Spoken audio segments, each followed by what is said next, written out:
미국 교통관리국에서 10년 동안 일을 했던 한 전문가가 절망에 빠진 모습이 보입니다. 아픈 어린아이를 둔 엄마도 멀리 떨어져 있는 가족을 방문하는 일도 쉽지 않아 보이는데요.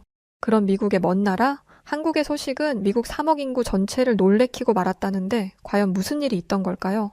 안녕하세요. 저는 뉴욕주 교통관리국에서 일하는 에단 하트먼입니다. 이 일을 시작한 지 벌써 10년이 된 베테랑이지만 지난 폭설은 제가 겪었던 모든 자연재해를 압도할 정도로 극심한 재해였어요. 저는 뉴욕주 전역의 도로 안전과 교통 흐름을 책임지는 교통관리 전문가로 도로 시스템이 원활하게 작동하도록 계획하고 조정하는 업무를 맡고 있습니다. 구체적으로는 자연재해나 사고 발생 시 신속하게 도로를 복구하고 차량 흐름을 통제하며 구조 작업이 원활히 이루어질 수 있도록 지원하는 것이 제 주된 역할이죠.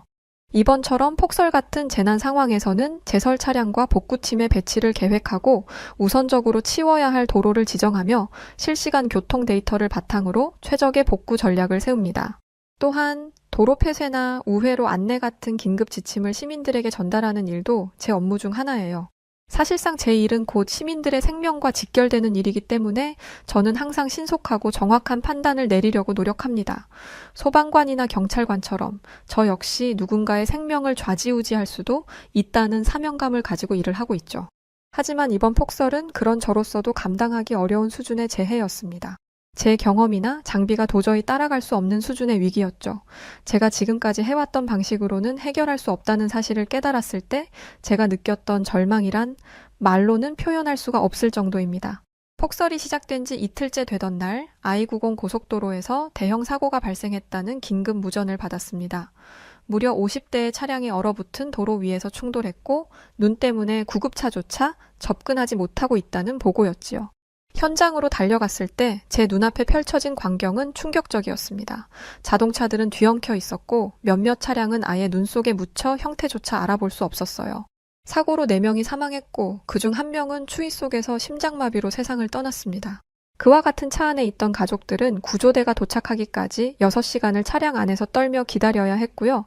가히 재난 영화를 방불케 하는 상황이었습니다. 하지만 상황은 여전히 계속해서 더 악화되고 있었어요. 도로를 치우기 위해 투입된 제설 차량조차 눈에 갇히는 일이 반복되었거든요. 그로 인해 복구는 계속해서 더뎌졌습니다. 제 팀은 매일 24시간 교대 근무를 하며 최대한 많은 구간을 복구하려 했지만 우리가 치운 눈은 금세 다시 쌓이고 말아버리기 일쑤였어요. 말 그대로 끝이 없는 싸움이나 마찬가지였죠. 문제는 단순히 도로 상황만이 아니었습니다. 대형 유통 트럭이 고립되면서 슈퍼마켓의 선반은 텅 비어갔고 연료 공급이 끊기면서 난방조차 할 수 없는 가정이 늘어났어요. 그 추운 날에 말이죠. 온 집안이 얼어붙자 몇몇 주민들은 추위를 견디지 못하고 병원으로 실려가기 시작했어요. 전력 공급도 문제가 됐습니다. 전신주가 눈의 무게를 이기지 못하고 무너져 수천 가구가 정전 상태에 놓였어요. 저는 곳곳에서 들려오는 비극적인 소식에 점점 더 무력감을 느낄 수밖에 없었습니다. 제가 해온 10년간의 노하우가 완전히 무너져버리는 기분이었어요. 그동안 제가 유능해서 큰 비극 없이 뉴욕을 잘 지켜왔다고 생각했는데 이렇게 와서 돌이켜보니 그냥 자연재해가 그만큼 커다랗지 않았을 뿐이었구나. 자연의 힘 앞에 우린 그저 개미 한 마리일 뿐이로구나 하는 생각이 밀려들었죠. 하지만 연민에 빠질 시간조차 없었습니다. 버팔로 시내에서는 한 남성이 도로를 치우던 중 심장마비로 쓰러졌다는 보고가 들어왔고 또 다른 여성은 깊은 눈 속에 빠져나오지 못한 채 사망하는 사고가 발생했어요. 제가 무력감에 휩쓸리는 동안 사람들의 일상이 송두리째 무너지고 있었으니 더 이상은 이러고 있을 시간조차 없었죠. 그렇게 정신없이 현장을 처리하다가 지쳐 돌아온 어느 날 저는 사무실에서 쏟아지는 이메일과 보고서를 정리하던 중 한 가지 뉴스를 발견했어요. 딴 것보다 그 제목이 눈에 띄어 안 볼 수 없었죠. 한국 폭설 후 1시간 만에 주요 도로 정상화라는 기사였어요. 폭설로 고통받고 있던 상황에서 이런 제목을 본 저는 그래 한국도 그만큼의 재난이 오지 않았을 뿐이겠지라고 생각했어요. 폭설 속에서 도로를 단 1시간 만에 복구한다고? 그런 게 가능하다면 제가 지금 이렇게 죽을 만큼 고생하고 있을 리가 없잖아요. 호기심에 기사를 클릭했을 때 저는 한국의 제설 시스템에 대해 처음으로 알게 되었어요. 사진 속에선 정말로 폭설로 뒤덮인 한국의 모습과 다시 금방 말끔해져 있는 길거리의 모습이 비교되어 보여지고 있었죠. 이게 1시간 만에 가능한 일이라는 게 이해가 안 돼서 미친 듯이 기사를 읽어 내려갔습니다. 도대체 어떻게? 이 생각이 머릿속에 가득했어요. 자세히 읽어보니 한국에선 폭설이 내리기 전부터 IoT와 스마트 센서를 활용해 도로 상황을 실시간으로 모니터링한다고 하더군요. IoT는 도로에 설치된 사물 인터넷 기술인데 이 기술과 스마트 센서는 차량의 속도, 교통량, 기상 조건 등을 실시간으로 수집하고 분석하는 역할을 해요. 저도 대충 뭔지는 알고 있었는데 아직 뉴욕을 포함한 미국 전역에는 제대로 설치가 되지 않은 상황이었죠. IoT 시스템이 있으면 우리는 이를 통해 현재 도로 상황을 정확하게 파악하고 필요한 조치를 신속하게 취할 수 있다고 알고 있어요. 예를 들어 특정 구간에 교통체증이 발생하면 우회로를 안내하거나 기상 악화로 도로가 미끄러워질 경우 제설 작업을 즉시 시작하는 등의 대응이 가능하죠. 하지만 그런 게 가능하다는 이론만 알고 있었지 이게 전국적으로 도입될 수 있다는 생각은 안 했거든요. 마치 드론이 엄청나게 잘 나간다고 하지만 전 국민이 드론을 사용하고 있지는 않은 것처럼요. 찾아보니 최근 뉴욕주를 포함한 미국의 여러 도시에서도 이러한 스마트 도로 시스템을 도입하려는 노력이 진행 중이라고는 하더라고요. 특히 폭설과 같은 기상재해에 대비한 실시간 도로 모니터링과 대응 시스템은 아직 충분히 구축되지 않은 상황이에요. 이런 건 나중 일이라고 생각하죠. 반면 한국은 이러한 스마트 도로 시스템을 통해 폭설 시에도 신속하고 효율적인 제설 작업을 수행하고 있는 것 같았어요. 어쩌면 이게 차이였을까 싶은 생각이 들었죠. 이어서 읽어보니 한국은 제설 차량도 자동화 시스템이 되어 있다고 하더군요. 도로 곳곳을 효율적으로 치우며 환경을 고려한 친환경 제설제까지 사용한다고 설명되어 있었어요. 그뿐만 아니라 강설 경고가 떨어지면 지역 간 협력 체계가 즉각 가동되어 주요 도로를 우선적으로 복구한다고 해요. 꿈만 같은 이야기죠. 제가 구축하고 싶던 게 바로 이런 시스템인데 한국에선 이미 이게 작동하고 있다고 하니 놀라지 않을 수 없었습니다. 저는 스크롤을 내리며 연이어 나오는 정보들에 충격을 받았어요. 그 중에서도 제 심장을 후려친 건 이 한마디였죠. 우리는 눈과의 싸움이 곧 시간과의 싸움이라고 생각합니다. 라는 한국 교통 담당자의 인터뷰였어요. 어느 언론사인지도 알 수 없는 작은 인터뷰였지만 너무도 인상 깊었습니다. 그들이 단순히 눈을 치우는 것만을 생각하는 게 아니라 시민들의 안전과 일상을 유지하는 것을 최우선으로 삼고 있다는 것을 느낄 수 있었어요. 저의 사명감처럼 말이죠. 저는 한참을 생각에 잠겨야 했습니다. 우리는 왜 이런 시스템을 가지고 있지 않을까? 한국처럼 대응하려면 무엇이 필요한 걸까? 답은 분명해 보였죠. 미국은 한국의 사례를 배워야만 했습니다. 그랬다면 저 역시도 지금보다도 훨씬 더 많은 생명을 지킬 수 있었겠지요. 사실 뉴욕주를 포함한 미국 여러 지역에서도 이런 시스템이 있었다면 피할 수 있었을 만한 사건들이 적지 않습니다. 2022년 12월 겨울 폭풍과 강력한 추위가 미국 전역을 강타했을 때를 떠올려 보세요. 그때 저는 교통관리국에서 공식적인 보고서를 받으면서도 믿을 수 없었답니다. 눈과 얼음, 추위가 얼마나 큰 비극을 만들어낼 수 있는지는 이미 누구보다 잘 알고 있었지만 그 규모가 달랐어요. 170만 가구가 정전 상태에 놓였고 교통은 완전히 마비되었죠. 그리고 15명 이상이 목숨을 잃었다는 소식이 이어졌습니다. 특히 제가 기억하는 한 가족의 이야기는 아직도 제 마음을 무겁게 하곤 해요. 그날은 극심한 추위가 한창이던 밤이었죠. 오하이오주의 한 교외 지역에서 젊은 부부와 5살짜리 딸이 탄 차량이 눈 속에 고립됐다는 신고가 들어왔어요. 그 지역은 정전으로 인해 모든 가로등이 꺼진 상태였고 눈보라 속에서 도로가 어디인지조차 구분할 수 없는 상황이었다고 해요. 부부는 몇 시간 동안 차 안에서 구조를 기다리며 난방을 유지하기 위해 엔진을 켜두었지만 점점 연료가 부족해지면서 다급한 상황이 놓이게 되었죠. 시간이 흐를수록 차량 내부는 냉기로 가득 차기 시작했을 테고 그때 차 안에 울려 퍼졌을 아이의 울음소리란 그리고 그 울음소리가 점차 약해지기 시작할 때 부모가 느꼈을 무력감이란 생각만 해도 끔찍하죠. 하지만 구조대는 도로 상황이 너무 열악해 진입하지 못했고 결국 아버지가 눈속을 헤치며 구조 요청을 위해 걸어 나왔지만 아버지까지 심한 저체온증으로 의식을 잃고 말았어요. 의식을 잃은 아버지가 제일 먼저 구조된 다음 이윽고 어느 정도 날씨가 완화되어 차량 쪽으로도 구조대가 도착했어요. 하지만 이미 엄마와 딸은 심각한 저체온증 상태였고 어린 딸은 끝내 영구적인 장애를 얻고 말았다고 해요. 이 사건은 제가 그동안 겪어온 그 어떤 사건보다도 끔찍한 사건이었어요. 사건 자체도 너무 절망적이었지만 이런 일이 미국에서 벌어질 수 있다는 사실이 믿기지 않았거든요. 당시 우리는 도로 상황을 제대로 파악하지 못했고 어떤 도로가 치워졌으며 어느 도로가 더 위험한지조차 알 수 없는 상태였어요. 하지만 실시간 모니터링이 있었다면 그 가족이 도로를 벗어나 위험한 구간으로 가지 않도록 안내할 수 있었을지도 몰라요. 제설 차량이 더 빨리 투입되었다면 구조대가 아이를 더 빨리 발견할 수 있었을지도 모르죠. 비슷한 사건은 그해 12월 내내 반복되었습니다. 뉴욕주 북부 지역에서도 눈길에서 버스가 멈춰선 채로 10시간 넘게 고립된 사건이 있었어요.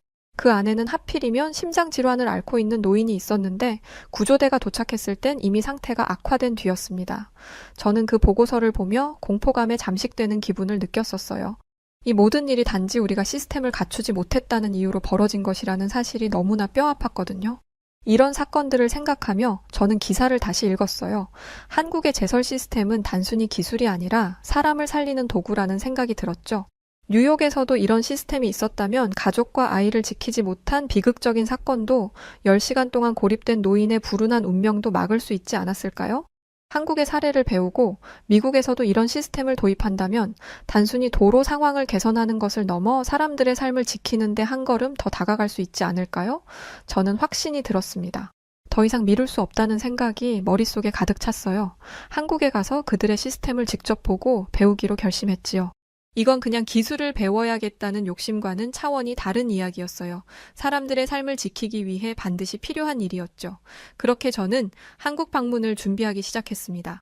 회사에 이야기해 한국의 이러한 상황을 간략히 보고하고 저는 가장 빠른 일정으로 한국 쪽에 견학 요청을 해두었어요.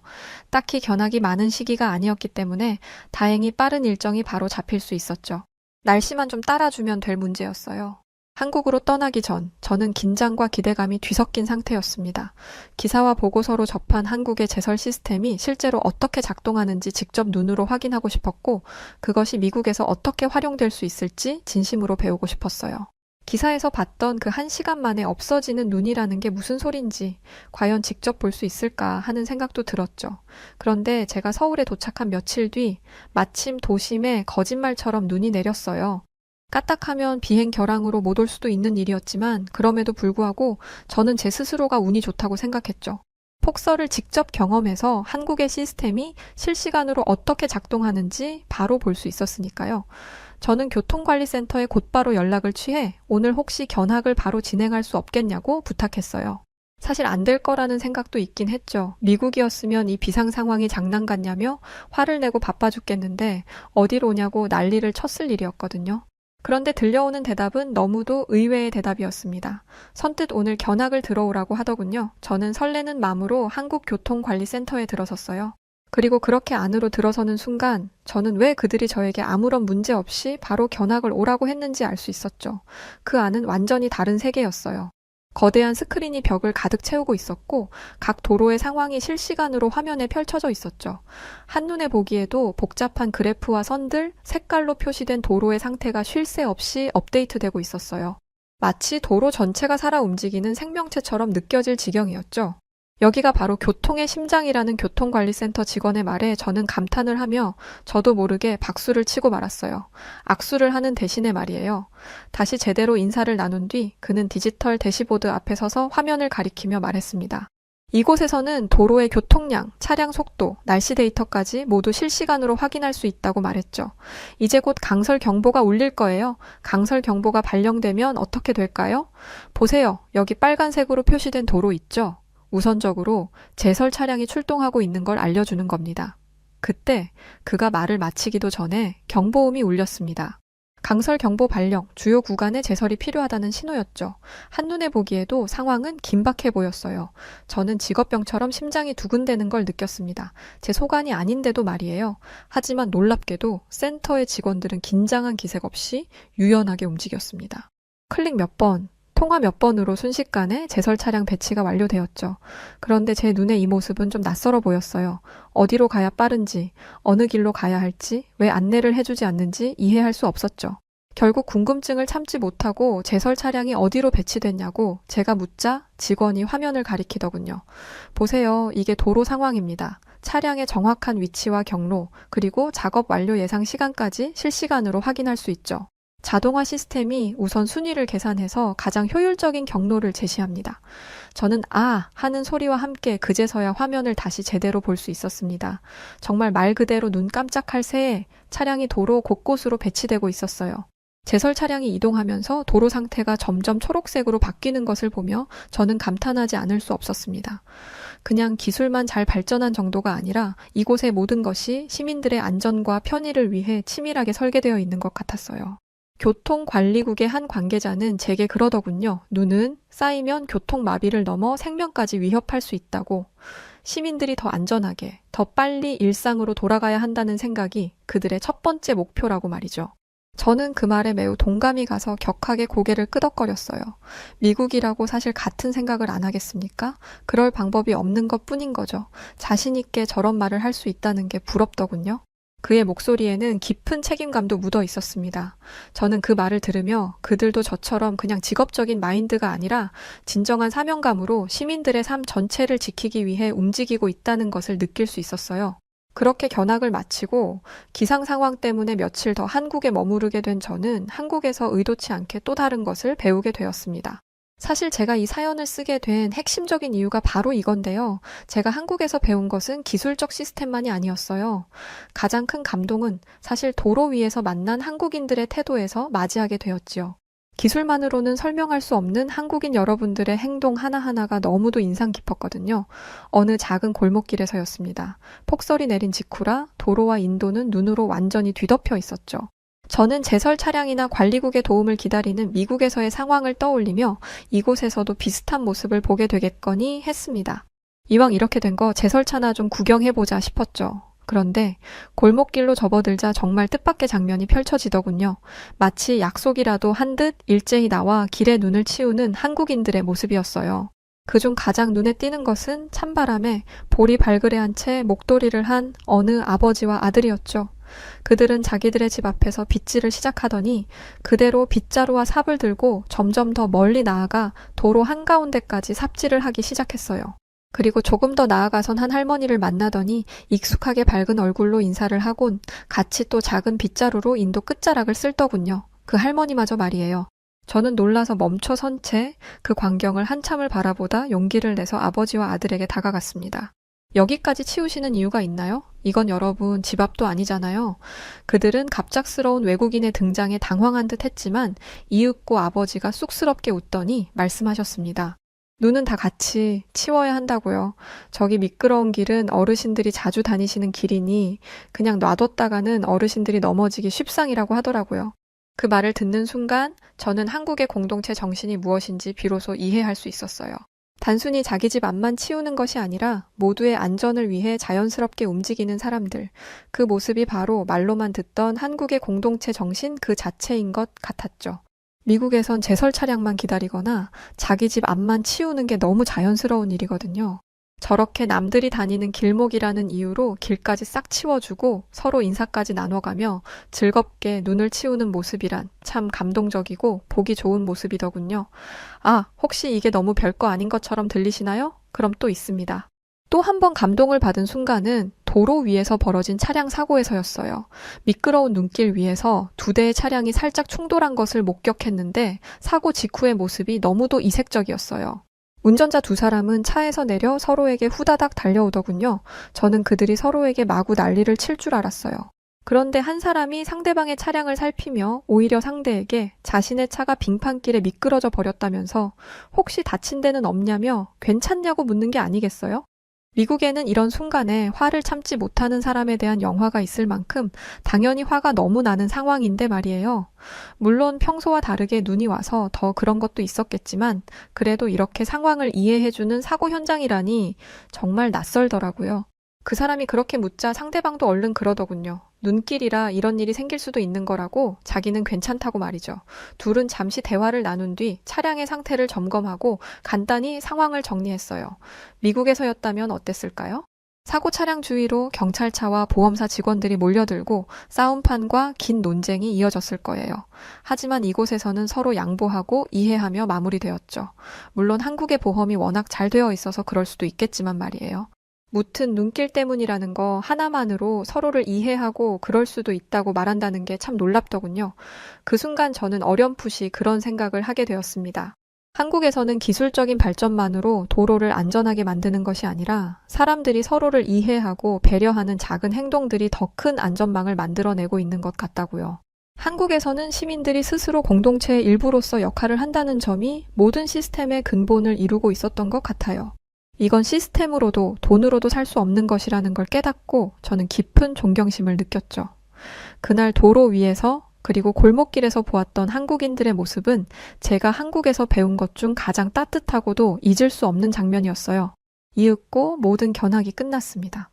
며칠 동안 한국의 시스템과 사람들을 가까이에서 관찰한 저는 매 순간이 감탄과 놀라움의 연속이었던 것 같아요. 기술적인 면에서 한국은 이미 미국보다 몇 발자국 앞서 있었죠. 정말 예상치도 못하게 말이에요. 실시간 데이터 기반의 제설 시스템은 마치 도로 전체를 살아있는 네트워크로 만들어 놓은 듯 보였고, 지역 간 협력 체계는 기계의 톱니바퀴처럼 놀라울 정도로 유기적으로 작동하고 있었어요. 그러나 진정으로 저를 사로잡았던 것은 기술 그 자체가 아니었지요. 한국 사람들이 가진 그 마인드가 정말 남달랐어요. 스스로 도로의 구석구석을 손으로 치우고 서로 미끄러운 곳을 조심하라는 말을 주고받으며 작은 문제들을 자발적으로 해결하고 있는 그 모습이란 말입니다. 기술과 사람, 시스템과 공동체가 완벽히 조화를 이루고 있는 모습은 정말로 경이로웠던 것 같아요. 제가 느낀 결론은 한국이 단순히 기술로 폭설에 대처하는 나라가 아니었다는 거예요. 한국은 자연재해조차도 일상을 크게 흔들지 않도록 모두가 함께 움직이고 있었던 거죠. 시스템이 사람들을 돕는 동시에 사람들도 스스로 시스템을 완성해가고 있는 거예요. 저는 제 자신에게 묻지 않을 수 없었습니다. 우리는 이렇게 할 수 있을까? 기술만으로는 불가능한 이 공동체의 힘을 우리도 만들 수 있을까? 미국은 워낙에 여러 민족이 모인 나라다 보니 이런 공동체 정신 같은 건 정말 찾기 어렵거든요. 기술과 시민의 태도가 어우러진 이 조화로운 모습은 한국을 단순히 효율적인 나라가 아니라 함께 살아가는 나라로 만들어주는 것 같았습니다. 참 부러웠죠. 이후 저는 한 가지 확신을 가지고 미국으로 돌아왔습니다. 우리도 한국처럼 할 수 있다는 것 말이죠. 하지만 물론 어떻게가 문제였습니다. 한국에서 배운 것들을 단순히 복사해서 붙여넣는다고 될 일이 아니라는 것을 누구보다 잘 알고 있었죠. 한국의 시스템은 그들의 기술과 문화, 그리고 시민들의 태도가 함께 어우러져 만들어진 것이었으니까요. 미국에 맞는 방식으로 이 모든 것을 재구성해야 했습니다. 돌아오자마자 저는 한국에서의 경험을 담은 보고서를 작성하기 시작했어요. 기술적인 세부 사항부터 한국 관계자들과 나눈 대화, 그리고 현장에서 직접 목격한 사람들의 태도까지 모두 포함했죠. 보고서를 작성하는 동안 한국에서 배운 모든 것이 제 머릿속에서 다시금 선명해졌어요. 실시간 데이터 기반의 제설 관리 시스템 도입이 가장 시급, 자동화된 제설 차량과 친환경 제설제 사용은 미국에서도 현실적으로 가능한 접근, 무엇보다 시스템이 성공하려면 지역 간 협력 체계를 강화하고 시민 참여를 유도해야 함. 제 보고서는 단순한 기술 도입 제안이 아니라 폭설 대응에 대한 철학적 변화가 필요하다는 메시지를 담고 있었어요. 보고서가 완성되고 저는 이를 뉴욕주 교통관리국의 상관들에게 제출했습니다. 초기 반응은 예상대로 회의적이었죠. 좋은 아이디어지만 예산이 가장 큰 문제라는 답이 제일 먼저 나왔거든요. 가장 쉬운 핑계니까요. 이어서 미국 상황에서 이런 시스템이 실현 가능하겠느냐? 이건 한국에나 맞는 방식이지 우리가 적용하기엔 어려울 거다라는 말들이 이어졌어요. 이런 말을 들으면서도 저는 포기하지 않기로 했어요. 한국 사람들이 그러잖아요. 이건 시민들의 안전과 생명에 직결되는 일이라고. 그러니까 전 포기할 수가 없답니다. 저는 회의를 거듭하며 구체적인 계획을 제시하고 예산 문제를 해결하기 위해 민간 투자와 정부 지원 방안을 제안하기 시작했어요. 처음부터 완전한 시스템을 도입할 필요는 없고 소규모 시범 운영부터 시작해서 실제로 효과가 있는지 입증할 기회를 만드는 게 중요했죠. 그렇게 저는 미국 내 주요 도시에 시범적으로 한국식 제설 시스템을 도입하는 방안을 추진하기 위해 지금도 노력하고 있어요. 뉴욕주뿐만 아니라 다른 주의 교통 관계자들에게도 한국에서 배운 것들을 공유하며 조금씩 공감을 얻어가고 있는 단계이죠. 아마도 조만간 혹은 몇 년 안에라도 미국이 한국과 유사한 시스템으로 바뀌어가고 있다거나 혹은 한국의 기술 회사들과 협력하고 있다는 뉴스가 뜨게 되지 않을까요? 도입의 성공 여부는 얼마나 시간이 걸릴지 모르지만 첫 발을 내디뎠다는 사실이 중요하다고 전 생각해요. 미국에서도 이제 한국처럼 폭설에 대응할 수 있다는 희망을 품게 되었거든요. 전 한국에서 기술은 단순히 문제를 해결하는 도구가 아니라 사람들을 안전하게 지키기 위한 철학이 깃들어야 한다는 것을 배웠어요. 사람을 우선으로 생각하는 문화와 시스템의 결합, 이 점은 미국을 포함한 다른 나라들이 배워야 할 중요한 교훈이라고 저는 지금도 생각합니다. 비록 아직까진 큰 성과를 이루지 못해서 여전히 뉴욕에선 갑작스러운 폭설 때문에 또 피해를 입고 있는 상황이지만 저는 지금도 믿고 있어요. 작은 아이디어와 기술이 모이면 우리는 어떤 재난도 극복할 수 있다고 말이죠. 폭설은 피할 수 없지만 대응은 우리의 선택에 달려 있으니까요. 한국에서 얻은 교훈과 감동을 저는 절대로 잊지 않고 꼭 제 사명감을 다해 이 프로젝트를 완수하고야 말 거예요. 제게 영감이 되어주셔서 감사합니다. 한 이탈리아 부모가 한국에서 레스토랑을 차리겠다고 하자 길길이 날뛰면서 한국에서만큼은 절대 안 된다는 20살 딸이 보입니다. 시간이 지나 그녀는 한 박물관에서 한국인 아저씨를 만나게 되고 정말 충격적인 일들을 경험하게 되었다고 하는데요. 이 이탈리아 가족에게는 대체 무슨 일이 있었던 걸까요? 안녕하세요. 저는 현재 한국에서 레스토랑을 운영하고 계시는 부모님을 도와 일을 하고 있는 21살 이자벨라 로시입니다. 저는 고등학교. 그러니까 사춘기 시절의 경험이 아주 중요하다고 생각하는 사람 중 한 명이에요. 이 시기에 무엇을 듣고 자랐는지가 사람의 가치관을 만드는데 아주 큰 영향을 끼치더라고요. 제가 이걸 깨닫게 된 계기는 바로 저에게 엄청난 충격과 배신감을 주었던 사건으로부터 시작됐습니다. 사실 저희 부모님은 제가 중학생 때 중국에 있는 호텔 총괄 셰프로 스카우트 되셨어요. 저를 이탈리아에 두고 가기에는 두 분 다 스카우트 되신 거라서 저를 돌봐줄 사람이 없었고 결국 저는 부모님과 함께 중국에 가게 되었죠. 물론 가기 싫었어요. 그 나이에는 다 그렇잖아요. 친구들이 세상의 전부인 것 같고 제가 딱 그랬어요. 그래서 울며 불며 안 간다고 했습니다. 내가 그런 데를 왜 가는데 중국 사람들은 냄새나고 시끄럽다고 안 갈 거야. 제가 이렇게 말한 데는 이유가 있었어요. 저는 이탈리아의 수도 로마에서 살고 있었는데 저희 집은 로마 중심가에 있는지라 많은 여행객들을 보면서 자랐거든요. 정말 다양한 국가의 사람들이 있었는데 그 중에서 제가 제일 싫어하는 사람들이 바로 중국인이었습니다. 이유는 이미 말씀드렸듯이 냄새나고 시끄러워서였어요. 이곳저곳에 쓰레기를 버리는 건 당연하고 무엇보다 중국인이 사용하고 나간 화장실은 못 쓸 정도로 사람 몸에서 고약한 냄새가 나더라고요. 부끄러운 말이지만 사실 저희 같은 유럽인들의 몸에서도 안 좋은 체취가 나기는 해요.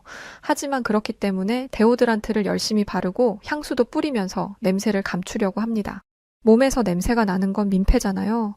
그런데 중국인들은 그런 게 없었어요. 가만 보니까 사람 몸속에서 나는 냄새 같더라고요. 부모님께서 말씀하시길 사람은 먹는 것에 따라 몸에서 나는 냄새가 달라지는데 중국인들처럼 맵고 짠 음식을 주로 먹는 사람들은 그런 냄새가 날 수밖에 없다고 하셨어요. 반면에 채식을 위주로 하거나 건강하고 신선한 조미료를 사용한 음식을 먹는 사람들의 몸에서는 냄새가 덜 난다고 하셨죠. 그러면서 예를 들면 한국인들이 있지라고 말씀하셨는데 그때는 그게 무슨 말인지 몰랐어요. 그저 고약한 냄새를 풍겨대고 시끄럽게 소란을 피우는 중국인들에 대한 불만만 있었습니다. 그냥 일상 대화를 하는데도 너무 시끄러워서 저희 집 제 방 창문을 뚫고 소리가 들어오기도 했거든요. 이 정도면 나도 중국어를 할 줄 알아야 하는 거 아냐? 라는 생각이 들 정도로 아침, 점심, 저녁 가리지 않고 소음에 시달려야 했습니다. 이랬으니 제가 중국에 가고 싶었겠어요? 부모님은 제게 네가 왜 그렇게 싫어하는지 이해는 하지만 어른들은 싫어도 해야 하는 일이 있는 거야. 그리 오래 있지는 않을 테니까 우선 엄마 아빠랑 중국에 가자. 가면 외국인 학교에 보내줄게. 너만 이탈리아에 두고 엄마 아빠가 어떻게 가겠어?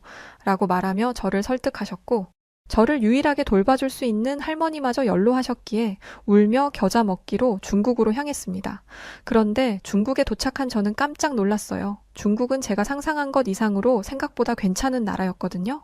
저희는 상하이에서 지냈는데 상하이는 굉장히 잘 정돈되어 있어 보였어요. 사람들도 좋은 옷만 입고 다녔고 여행지에서 만난 사람들처럼 고약한 냄새가 나지는 않더라고요. 물론 안 나는 건 아니었지만 이미 최악의 냄새를 경험했다 보니 그 정도는 데오드란트 안 바른 유럽인들이라고 생각하면 참을만 했습니다. 저는 분명히 외국인 학교를 갔는데 외국인 학교에 중국 애들이 많더라고요. 영어를 배우려고 중국 상류층 부모들이 자식들을 외국인 학교로 보낸 것이었어요. 실제로 가보면 외국인보다 중국 애들이 많았죠. 저는 친구들을 굉장히 좋아했던지라 중국 친구들에게 금방 동화됐고 친구들과 함께 노는 것을 너무나 즐거워했어요. 그래서 당연히 친구들과 함께 중국 대학에 진학하려고 했습니다. 그런데 20살이 되던 해 부모님이 갑자기 청천벽력 같은 소리를 하시더라고요. 이자벨라, 엄마 아빠는 이제 한국에서 레스토랑을 오픈하려고 해. 너도 당연히 같이 갈 거지. 저는 부모님이 농담을 하시는 줄 알았습니다. 그래서 이렇게 말했어요. 무슨 말을 하는 거야? 내가 한국에 왜 가? 그리고 엄마 아빠 제정신이야? 하필 가도 한국에 간다고? 부모님께 할 만한 언행은 절대 아니었죠. 정말 이때 생각만 하면 부모님께 너무나 죄송합니다. 하지만 제가 이성을 잃고 이런 무례를 저질렀을 정도로 제게 있어서 한국이라는 나라는 정말 최악의 국가였어요. 왜냐하면 다니던 학교와 친구들에게 한국의 이중적이고 악랄한 모습을 너무 많이 들었었기 때문이었죠. 제 말을 들은 부모님은 아주 당황하셨어요. 제게 한국으로 가자고 하면 당연히 좋아하실 줄 알았대요. 이자벨라, 한국에 가고 싶지 않다니? 요즘 아이들은 한국 하면 어쩔 줄을 몰라 한다는데. 너는 한국에 가고 싶지 않은 거야? 한국은 중국보다 환경적으로도 좋고 치안도 좋아. 솔직히 여기서 살면서 네 안전이 많이 걱정됐었는데 한국에서는 그런 걱정할 필요도 없고 무엇보다 어린 너에게는 말하지 못했던 고충들이 있어. 중국인들과 일을 하면서 무슨 일들을 겪었는지 이걸 알면 너도 우리를 이해할 거란다. 이미 제 마음에는 온갖 불신과 불만이 가득했기 때문에 저는 악을 쓰면서 부모님께 반항했어요. 절대 안 가. 외국인들이 좋아서 미친다는 한국 문화들 다 중국에서 베껴온 거라는 건 알아? 한국은 중국의 전통 의상인 한푸도 자기네 거라고 우기고 파오차이를 김치라는 걸로 우기면서 세계 사람들을 속이고 있다고. 이뿐만이 아니라 아빠가 좋아하는 손흥민 선수도 한국인이라고 한다는데 그건 알고 있어? 나는 그런 못돼 처먹은 나라는 가지 않을 거야. 부모님은 중국에 온 후 단 한 번도 큰 소리 낸 적 없던 제가 이렇게 군이 매우 당황하신 모습이었어요. 하지만 끝까지 저를 설득하려 하셨습니다. 이자벨라, 엄마 아빠를 한 번만 믿어보렴. 솔직히 말해서 네가 하는 말은 처음 듣는 것들이야. 하지만 엄마 아빠가 아는 한국은 절대 그럴 나라가 아니야. 오히려 중국인들을 가까이에서 경험해본 우리는 중국인들의 말이 더욱 의심스럽구나. 저는 이 말에 또 울컥했죠. 엄마 아빠가 어떻게 한국 편을 들어? 이건 배신이야. 하지만 부모님의 뜻을 꺾을 수는 없었고 한국에 가면 생각이 달라질 거라는 부모님의 말에 결국 한국으로 오게 되었어요. 물론 한국에 온 지 6개월 후에도 제 생각이 변하지 않으면 저는 제 소중한 친구들이 있는 중국으로 돌아갈 거라 말했습니다. 중국을 떠나는 날 친구들에게 문자가 쏟아졌어요. 벨라, 한국에 가면 사람들한테 한국의 이중적인 모습을 꼭 보여주고 와야 돼. 벨라, 네가 우리를 배신하지 않을 거라고 믿어? 꼭 돌아와?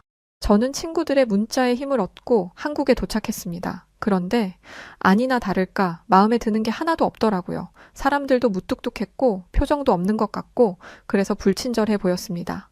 또 도시가 얼마나 복잡한지 제가 아무리 길치라고 해도 이 정도는 아닌데 건물 하나 찾아가는 게 너무나도 어려웠습니다.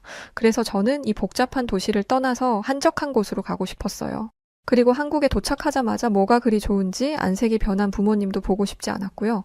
저를 소중한 친구들과 떼어내어 한국이라는 이 별 볼 일 없는 나라로 데려왔으면서 부모님은 누구보다 한국 생활에 만족하고 계셨거든요. 그래서 저는 반항하는 의미로 여행 가방을 싸서 멀리 여행을 다녀올 거라고 했습니다. 부모님은 한국 국내 여행을 하려는 거니? 라고 물으시고는 쿨하게 허락을 하셨어요. 당황했죠. 저는 제가 이렇게 여행을 간다고 하면 부모님이 절대 안 된다고 말리실 줄 알았습니다.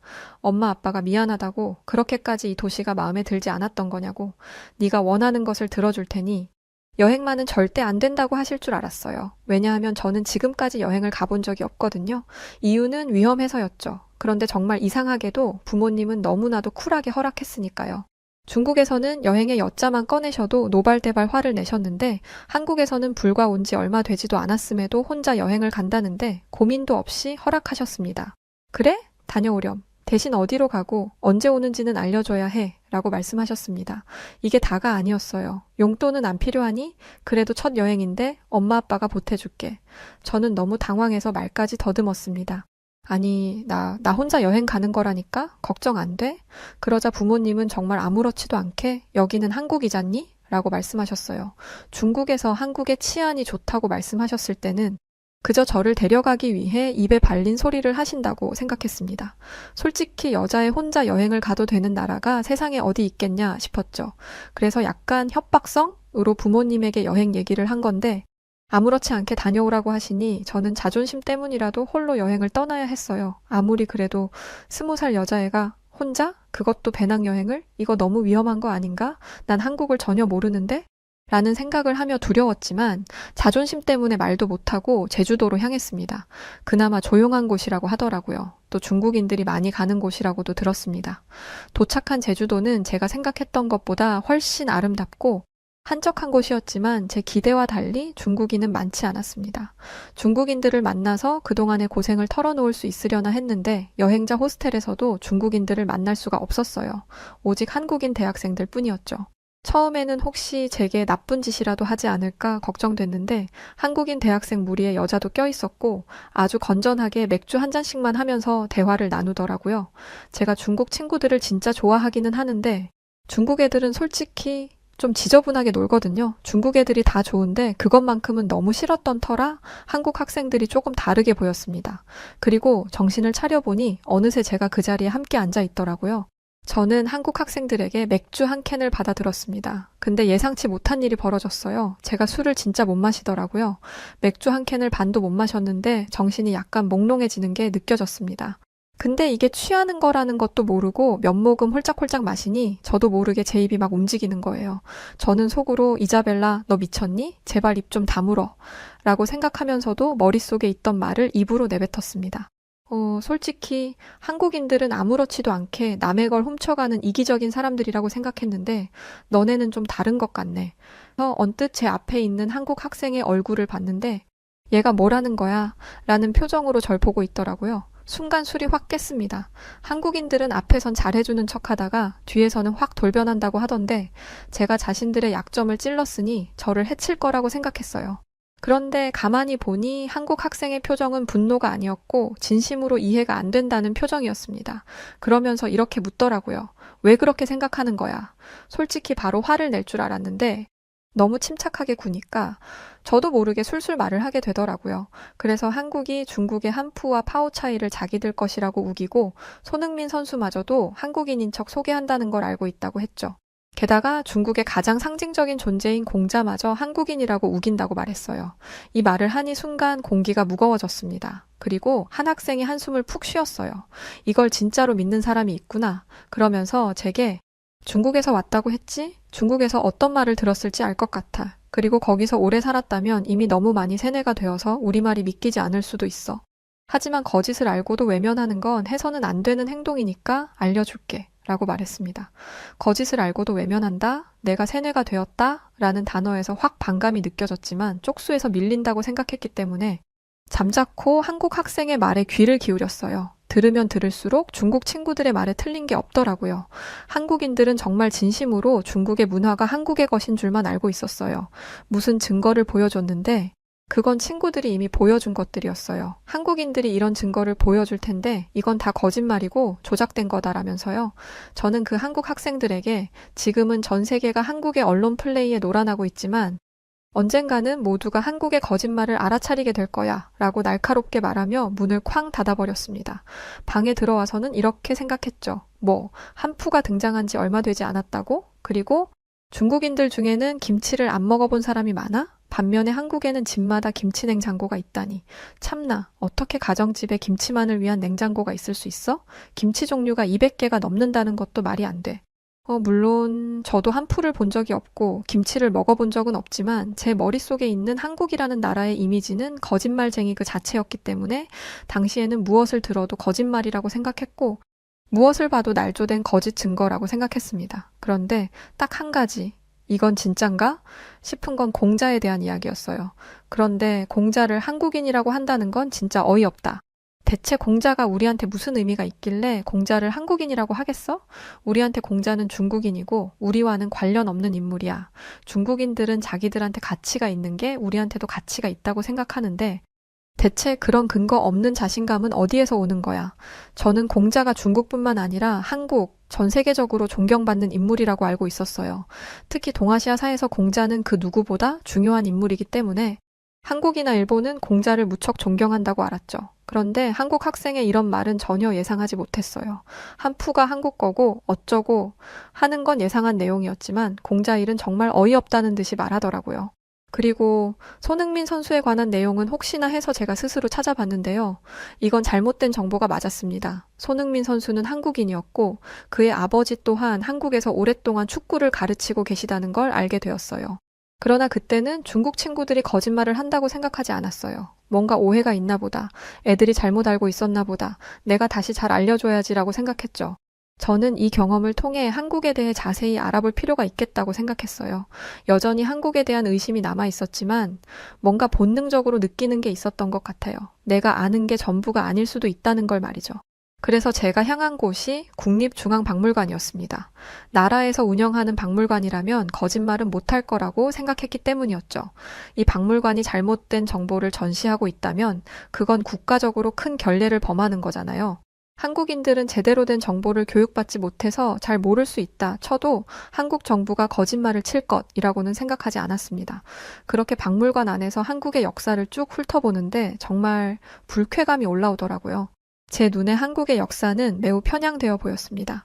중국을 아주 나쁜 나라로 몰아가고 있었거든요. 일본과 함께 중국이 한국을 지금껏 몇 번을 침략했는지 써놨는데 과장도 이런 과장이 없더라고요. 일단 중국이 수많은 전쟁을 일으켜서 한반도를 침략했다는 게 믿기지 않았어요. 970회? 말이 안 되는 숫자잖아요. 그리고 중국이 그렇게 많이 침략했다면 한반도는 이미 망했어야 했습니다. 나라 사이즈부터 다르잖아요. 중국에서 인구수로 밀고 들어왔다면 한반도는 맥도 못 추리고 망했을 텐데 여전히 나라가 남아있다는 건 중국이 한반도를 침략하지 않았다는 증거죠. 그리고 아주 버젓이 한복의 변천사라고 해서 한복을 시기별로 나누어 두었더라고요. 분명 한푸가 한복보다 더 오래된 전통 의복인데 이런 식으로 한복의 역사를 조작해서 전시해 놓다니 한국 정부가 먼저 나서서 국민들을 세뇌하고 거짓말을 한다는 게 들통나는 순간이라고 생각했습니다. 역시 이런 데는 오는 게 아니었어 라고 생각하며 나가려는데 한국인 아저씨 한 분이 저에게 다가오셨어요. 그러고는 능숙한 이탈리아어로 인사를 하시더라고요. 이탈리아어로 중얼거리는 걸 들었어요. 이탈리아에서 왔나 보죠? 중국을 포함해서 이탈리아어로 제게 말을 건 외국인은 한 명도 없었어요. 그것도 나이 지긋한 한국 아저씨분이 아주 유창한 이탈리아어로 말을 거신 것도 처음이었죠. 제가 멋쩍게 대답하자 그분은 자신이 젊었을 적 오랫동안 이탈리아에서 일을 하셨다고 말씀하시며 대화를 이어가려 하셨어요.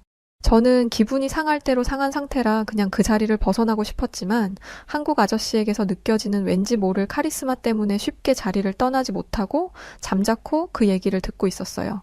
외국 관광객들은 보통 단체로 오는데 한국 역사에 관심이 많은가 보죠? 다른 사람이었다면 대충 대답하고 지나갔겠지만 왠지 이분에게는 사실대로 이야기해야 할 것 같았어요. 그래서 저는 제가 이곳에 왜 왔는지를 설명드렸습니다. 그러자 그 한국 아저씨는 요즘 그 문제로 한국이 골머리를 썩고 있죠. 그리고 이 때문에 한국과 중국의 관계가 나빠지기도 했고요. 라고 말씀하셨습니다. 저는 그분께 여쭤보았어요. 한국이 중국의 문화를 자기들 거라고 우겨서 관계가 나빠진 거라면 한국이 잘못을 인정하고 사과하면 되잖아요? 그러자 한국인 아저씨는 사실이 아닌 것을 어찌 사실이라고 말하란 말인가요? 라고 말씀하셨어요. 저는 또 똑같은 말이네 라고 생각했지만 아저씨의 말에 점점 빠져들면서 한국 아저씨의 말에 설득이 되기 시작했습니다. 이자벨라 양은 중국에서 배운 역사를 전부라고 생각하는 것 같네요. 세계사를 공부하면서 중국의 역사도 함께 배워야 편향되지 않은 바른 시각을 가지게 되는데 중국에서는 다른 나라의 역사를 가르치려 하지 않아요. 오직 우리의 말이 맞다고 주장하고 싶으니까요. 아니라고 대답하기엔 사실이었어요. 중국에 있는 학교에서는 세계사를 진득하게 배우지 않았습니다. 과목이 없는 건 아니었지만 비중이 있지도 않았고 결국 중국의 위대한 업적으로 넘어가는 내용들이었어요. 한국인 아저씨는 제가 지금까지 알면서도 느끼지 못했던 중국 내부의 문제를 하나하나 짚어주기 시작하셨습니다. 한국에 대한 중국인의 호감도는 상당히 높았었어요. 한국 드라마, 영화, 노래 등등 한국이라는 말만 들어가면 중국에서 데이트를 쳤고 중국이라는 큰 시장을 공략하기 위해서 한국에서도 많은 노력을 했죠. 그래서 이때는 중국인들이 한국을 아주 좋아했어요. 하지만 어느 순간부터 중국인들은 한국을 물어뜯기 시작했고 정부에서는 한국의 미디어를 전면 금지시켰어요. 이자벨라 양은 그 이유를 무엇이라고 생각하나요? 저는 아무 대답도 못했습니다. 이렇게 깊은 생각은 해본 적이 없거든요. 어린애들끼리 험담하는 식의 이야기만 하다가 진짜 어른의 핵심을 찌르는 질문을 들으니 말문이 막힌 거죠. 그런 표정 짓지 마세요. 이자벨라 양을 탓하려고 하는 게 아니니까요. 요즘 중국인들이 한국을 싫어하는 이유는 한국이 자신의 것들을 훔쳐가기 때문이라고 하지 않던가요? 저는 고개를 끄덕였습니다. 그리고 저도 그것이 사실이라고 생각한다 했죠. 그러나 한국 아저씨의 입에서 나온 말은 제가 상상조차 하지 못했던 류였어요. 우선 한국이 가져갔다고 우기는 건 중국 정부의 거짓말입니다. 한 나라가 조직적으로 정보를 조작하고 국민들을 속이는 게 이해가 안 되겠죠. 믿어지지도 않을 거고요. 생각해보니까 그렇더라고요. 설마 정부가 국민을 상대로 사기를 치는 게 말이 돼? 라는 생각을 자연스럽게 가지고 있었기 때문에 중국의 주장이 당연히 사실이라고 생각하고 있었던 거예요. 그런데 중국 정부는 한류가 중국 내에 들어오는 것을 위험 요소로 판단해서 이와 같은 가짜 뉴스를 만들어 사람들을 선동하고 있었습니다. 한국에 사드를 배치한 뒤 한국에게 경제 보복을 하려고 했는데 중국인들이 한국 문화를 하도 많이 소비하니 한류 열풍을 막기 위해 악성 소문을 퍼뜨린 거죠. 듣다 보니 어이가 없더라고요. 학교에서 악질적으로 한 아이를 괴롭히는 애들이 있었는데 걔네가 하는 행동이랑 똑같았거든요. 거짓 소문으로 한 아이가 고립되게 만들고 그렇게 왕따를 만드는 거였어요. 저는 한국 아저씨에게 그동안 알지 못했던 중국의 모습을 듣게 되었습니다. 중국이 한국 전쟁 당시 북한군을 지원했고 이로 인해 전쟁이 장기화되며 한반도가 갈라지게 되었다는 것과 중국이 여전히 북한의 편에 서서 북한에서 탈출한 사람들을 북한으로 돌려보낸다는 것도 알게 되었죠. 북한 주민들이 그곳으로 돌아가면 어떻게 될지 뻔히 알면서도 말이죠. 게다가 국제적으로 이런 행위를 지적받음에도 고집을 부리는 거였습니다. 그리고 신장 위구르 자치구에서는 인격 말살 행위가 행해지고 있었어요. 이건 정말 믿기지 않았는데 유엔 보고서에 적나라하게 적혀 있더라고요. 사람들을 강제 수용소에 가두는 것도 모자라서 강제 노동을 하게 하는 것도 충격이었지만 위구르족 여성들에게 강제 불임 시술을 하고 어머니의 의사 없이 아이를 지우게 만든다는 건 여자로서 너무나 끔찍한 이야기였어요. 정말 쓰레기 같은 짓을 서슴지 않고 하더라고요. 그런데 저는 유엔이 보고서로 발표할 정도로 큰 일들을 중국 내에서는 사실 한 번도 들어본 적이 없어요. 이해가 안 되더라고요. 중국 공산당은 외부의 정보를 완벽하게 차단하고 있어요. 그렇기 때문에 중국 본토에 있는 사람들은 잘못된 정보만 듣게 되는 거죠. 한푸라는 것도 원래 없었던 거예요. 증거라고 가져온 것들도 만들어진 지 얼마 안 된 거고요. 이런 소문의 근원지는 중국 정부예요. 이런 식으로 사람들을 속이는 거고요. 더 놀라운 건 중국 밖에서 사는 사람들은 중국 내에서 벌어지는 문제를 알고도 쉽게 말할 수 없단 거였어요. 이런 사실을 비판했다가는 본인들도 강제 노역소에 끌려갈 테니까요. 저는 중국에 있는 제 친구들도 사실을 알아야 한다고 생각했어요. 그래서 중국으로 향했습니다. 그런데 제가 이 얘기를 하니 중국 친구들의 눈빛이 돌변하면서 저에게 온갖 욕설을 하더라고요. 이자벨라, 너 미쳤구나? 한국에 갔다 오더니 이상해졌네? 지금 그걸 믿으라고 말하는 거야? 너 그런 말 했다가는 쥐도 새도 모르게 사라지는 수가 있어. 알아? 너네 지금 나한테 무슨 말을 하는 거야? 나는 그냥 내가 듣고 본 것들을 말해주는 것뿐이야. 어떻게 친구한테 이렇게 끔찍한 말을 할 수 있어? 저를 배신자라고 말하는 친구들의 눈빛은 제가 알던 아이들이 아니었습니다. 마치 뭔가에 씬 사람들 같았어요. 저는 그제야 한국 사람들이 말한 세뇌라는 단어를 떠올릴 수 있었습니다. 이렇게 큰 배신감을 느끼고 나니 오랫동안 보고 지냈던 중국의 풍경이 매우 다르게 느껴졌어요. 다양한 요리 문화가 있다는 게 장점이라고 생각했는데 대부분의 식당들이 인스턴트 음식을 데워서 손님들에게 내놓고 있더라고요.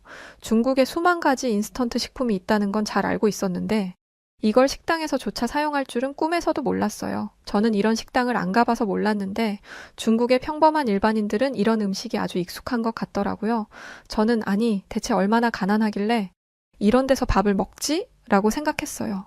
왜냐하면 제 주변에는 이런 식당에 가는 사람이 없었거든요. 그리고 한국에서는 외곽에 있는 동네의 작은 식당에서도 직접 손으로 만든 맛있는 음식을 먹을 수 있었어요. 그런데 중국에서 그래도 꽤 산다는 사람들이 이 영양가도 없고 맛도 없는 공장 맛을 먹고 있더라고요. 놀랄 만한 사실은 이게 끝이 아니었어요. 알고 보니 중국은 인구의 80%가 빈민층이더라고요. 계산을 해보니까 12억 명 이상이 빈민층이었어요. 그런데 이 사실을 중국인들은 모르고 있다는 게 소름 돋는 부분이었죠. 자신이 상위 12% 안에 드는 사람들은 중국은 아주 살기 좋은 나라야 라고 생각하고 있고 80%에 드는 사람들은 모두가 이렇게 살고 있을 테니 내 상황에 만족해야지라고 살고 있다는 거예요. 중국인들끼리도 정보가 오고 가지 않게 막고 있으니 순간 숨이 턱 막혔습니다. 내가 이런 데서 살고 있었다고? 라는 생각이 들면서 중국이 마치 거대한 감옥처럼 느껴지기 시작했어요. 중국에게 완전히 속은 거였죠. 이런 나라에서 대학도 나오고 결혼도 하고 아이도 낳을 생각을 했었다니.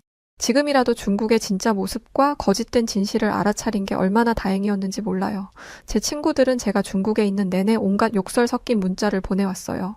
이 배신자, 내 눈에 띄면 가만두지 않겠어. 넌 지금 속고 있는 거야. 중국은 워낙 우월한 나라이기 때문에 한국이 견제하는 거라고. 원래 잘날수록 적이 많은 거 너도 알잖아. 그러니까 제발 한국의 거짓말에서 벗어나. 알겠니? 널 위해 조언해 주는 거야. 너 같은 애는 우리도 필요 없어. 한국 가서 한국인들한테 사기나 당하고 평생 이용만 하다가 버려질걸? 나중에 후회나 하지 마. 거대한 감옥에서 뭐가 진실인지도 모른 채 세뇌당하며 사는 거잖아요. 그리고 한국에 오지 않았더라면 저도 그렇게 됐을지 모른다는 생각에 소름이 돋았습니다. 저는 곧장 부모님에게 달려가서 두 분을 끌어안으며 말했어요. 엄마, 아빠, 저를 한국에 데려와 주셔서 정말 감사해요. 부모님은 별 말씀하지 않으셨어요. 그저 다 안다는 듯이 저를 토닥여 주실 뿐이었죠. 알고 보니 두 분도 중국에서 별의 별일을 다 겪으셨더라고요. 한국에 온 것도 중국 공산당으로부터 신변의 위협을 당하셨기 때문이라고 해요. 부모님의 일도 정말 드라마틱한데 혹시 원하신다면 그 사연도 한번 보내보도록 할게요. 댓글로 남겨주세요. 저는 지금도 만약에 한국에 오지 않았더라면? 이라는 생각을 하고는 하는데요. 한국에 오지 않았더라면 중국의 말이 사실이라고 생각하고 아마 공산당에게 세뇌당한 채 살았을 거예요. 한국으로 저를 이끌어준 부모님께 감사하고 제가 진실을 알게 될 때까지 진실을 알려주셨던 그 한국인 아저씨에게 감사한 마음을 가지고 있어요. 사실 그날 한국인 아저씨는 이런 말도 해주셨었어요. 박물관에서 볼 수 있었던 한국 전쟁에 대한 이야기였는데 한국인들은 벌써 수십 년이 지난 일이었는데도 그걸 잊지 않고 참전했던 용사분들에 대한 감사를 지금까지 하고 있었던 이야기 말이죠. 실제로 얼마 전 해외 외신은 한국인들의 행보는 상상 초월이라며 극강의 극찬을 쏟아냈습니다. 런던 첼시 왕립병원의 한국전 참전용사를 전담하는 필립 셰년 소령은 첼시 왕립보훈병원에는 여러 전쟁과 전투에 참전한 참전용사들이 있다. 하지만 꾸준히 기회가 될 때마다 찾아와 감사를 전하는 건 한국이 유일하다라며 그 고마움을 전한 적도 있는데요. 실제 한국은 도움을 받은 여러 국가의 은혜를 갚는 나라로 익히 알려져 있으며 이런 수식어를 얻기까지는 수많은 한국인들의 노력이 있었다 전해집니다. 그리고 그중 큰 화제가 되었던 일이 있습니다. 한국인의 요청으로 16개의 병력 지원 참전국 언론사에 보도된 기사 내용이 너무도 파격적이란 반응이었는데요. 지금의 발전된 한국이 있기까지 여러분들의 헌신이 있었습니다. 발전된 한국의 의료기술로 도움을 드리고 싶으며 한국으로 모셔오기 위한 숙박, 항공 등 모든 걸 지원해드리겠습니다. 부디 연락 부탁드립니다. 이 대대적인 의료 지원 프로젝트는 국가에서 나선 것이 아닌 한국 소기업에서 자체적인 프로젝트를 진행한 것으로 이들은 직접 발로 뛰어 각국의 매체에 연락하고 요청해 보도된 결과물이라 전해졌습니다. 실제 이 의료 지원의 혜택을 받게 된 에티오피아 참전 용사들은 평생을 생활고로 치료가 방치되어 시력을 잃어가던 중 이들을 만나 대규모 수술 지원을 받으며 제2의 삶을 시작할 수 있게 되었는데요. 이로 인해 해당 국가의 신문에까지 보도되며 주목받게 된 한국 기업은 그저 한국인으로서 해야 할 일을 했을 뿐이라는 간단명료한 한마디를 남겨 더욱 강렬한 인상을 남겼습니다. 한국 기업 인프레쉬, 이 기업은 작은 몸집을 가졌지만 참전용사 후원에는 여느 대기업 못지않은 큰 포부를 가지고 있습니다. 소수의 인원이지만 현재 국내 참전용사들을 위한 식비 지원, 전자제품, 주거 개선을 진행 중이고 에티오피아를 비롯해 필리핀, 태국, 콜롬비아에 아낌없는 지원을 보내고 있는데요. 한국인의 정체성을 보여주는 기업, 해외에선 이 기업을 이렇게 지칭하고 있습니다. 실제 인프레쉬는 모든 후원을 기업명이 아닌 한국인들의 이름으로 진행하고 있어 놀라움을 주고 있습니다. 문경식, 김수용, 이재국, 길명숙 등 매번 해당 기업에 동참한 수많은 한국인들의 이름이 참전용사들에게 전달되고 있으며 명단을 받아본 참전용사들은 우리의 생명의 은인 한국인들에게 감사합니다. 라며 한국의 감동의 메시지를 전하고 있는데요. 현재 인프레쉬는 또 다른 기적을 전달하기 위한 준비 중에 있습니다. 해당 볼캡과 티셔츠는 Things to Remember 이라는 기억이란 주제에 초점을 맞춰 대한민국 영웅들의 희생 헌신을 잊지 말자고 전하고 있으며 펄럭이는 태극기를 제품 디자인으로 녹여내 한국의 역사를 알리고 있습니다. 심플한 디자인으로 일상 속 착용에도 무리 없는 굿즈로 많은 한국인들이 동참 중에 있는데요. 또한 해당 상품의 수익금 일부가 어려운 참전용사분들을 위해 후원되며 한국인 구매자들의 이름이 공식 홈페이지에 기재되어 전달된다고 합니다. 인프레쉬를 통해 한국의 역사가 세계에 알려지고 도움을 받는 참전용사분들이 많아졌습니다. 저희 여우튜브 1, 여우튜브 2 역시 한국인으로서 이 후원에 동참하였으며 많은 분들의 참여가 이 기업의 큰 원동력이 되지 않을까 싶습니다. 상품의 구매처는 고정 댓글에 남겨두겠습니다. 감사합니다. 오늘 사연 여기까지입니다. 내용을 보는데 진짜 소름이 돋았어요. 아니, 이탈리아 국적의 외국인마저도 이렇게 세뇌당할 정도면 대체 중국에서 무슨 일이 벌어지고 있는지 무섭게 느껴지더라고요. 여하튼 오늘 사연 어떻게 들으셨나요? 사연이 재밌으셨다면 구독, 좋아요 부탁드리고 그럼 지금까지 저는 여우튜브 송은지였습니다. 인프레쉬 동참은 고정 댓글 확인해주시고 저는 더 좋은 영상으로 돌아오겠습니다. 영상 끝까지 시청해주셔서 고맙고 감사드려요. 그리고 우리 구독자 여러분들 모두 사랑합니다. 당신만의 유튜브